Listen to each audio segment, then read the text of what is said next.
Comunicado ao cliente Reinf. Explica pro cliente as novas obrigações da Reinf. Eu tenho que ligar pro cliente? Por que eu? É que tu sabe explicar melhor. Ah, não, tu sabe que ele não vai mandar nada, vou perder meu tempo. Senhor, a partir de agora tem distribuição de lucro na Reinf e também informações do cartão de crédito. O senhor vai ter que me mandar todos os meses isso. O senhor não vai mandar, eu sei que o senhor não vai mandar. Senhor, eu preciso da distribuição de lucro e do cartão de crédito todos os meses. Ah, mas é o teu trabalho. Não é meu trabalho, é seu trabalho, é a sua empresa.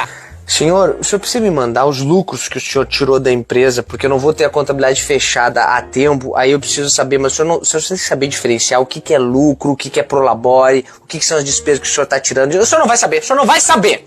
De novo, senhor, os lucros da sua empresa tem que ter lucro para poder tirar, porque senão é prolabore, senão vai ter que ser algum tipo de empréstimo pro senhor, né, que tem IOF, aquela história toda que o senhor tá me ouvindo? O senhor não me ouve nunca que eu falo pro senhor o que adianta? Senhor, o senhor tem que avaliar comigo se o senhor tem lucro antes pra poder botar a informação certa, porque se for errado na Reinf, depois eu vou ter que ficar retificando, assim, e vai ser muito trabalho. O senhor tá... Alô?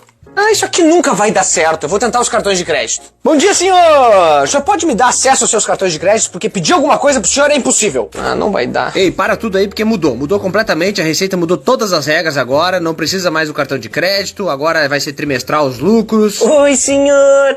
Esquece tudo que eu lhe falei, as orientações. Não é que eu estava errado, é que a Receita Federal mudou tudo de última hora, então eu vou ter que lhe orientar tudo novamente, ok?